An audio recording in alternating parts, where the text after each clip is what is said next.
Perkenalkan, nama saya M. Nasution, NIM 020 118 1022.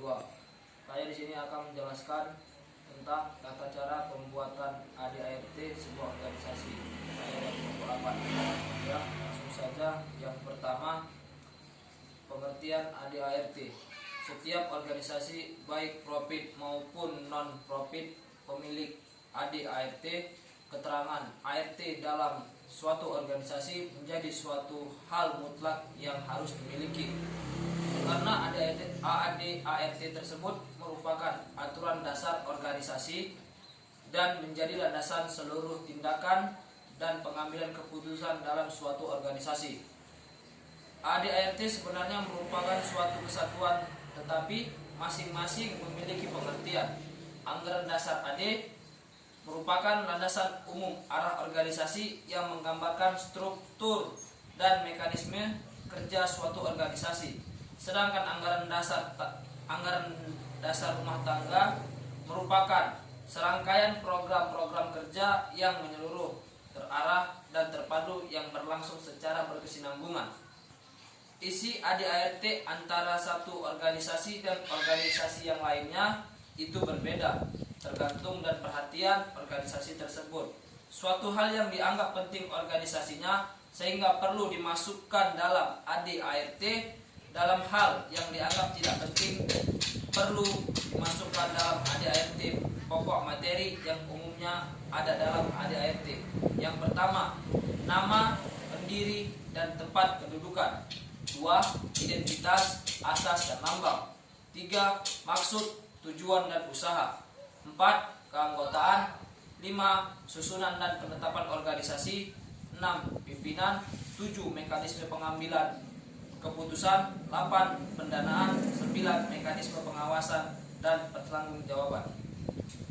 Penyusunan ADART dalam organisasi pada awalnya berdiri dirumuskan oleh seluruh anggota organisasi yang disesuaikan dengan visi dan misi yang ingin dibawa oleh organisasi tersebut, sehingga dapat dikatakan bahwa ADART merupakan salah satu aturan yang dihasilkan dari perilaku yang dilakukan oleh individu-individu dalam organisasi tersebut. B. Fungsi ADART. Dalam pembuatan ADART memiliki fungsi. Yang pertama, anggaran dasar dan anggaran rumah tangga dalam sebuah organisasi berfungsi menggambarkan mekanisme kerja suatu organisasi. Yang kedua, anggaran dasar berfungsi juga sebagai pengambilan sumber peraturan dan hukum dalam konteks tersebut dalam organisasi. 3.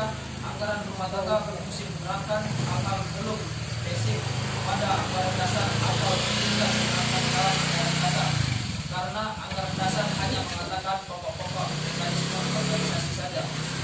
C. Pedoman tata cara pembuatan ADART. Yang pertama, ART adalah perincian pelaksanaan AD.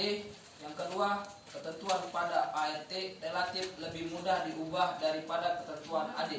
Yang ketiga, hal-hal yang tercantum dalam setiap ADART, yaitu organisasi tergantung dan perhatian organisasi tersebut dalam ADART-nya karena dianggap penting.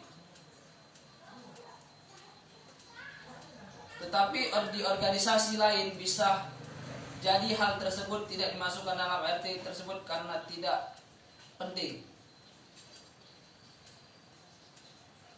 Kesimpulannya adalah ADART merupakan suatu kesatuan, tetapi masing-masing memiliki pengertian.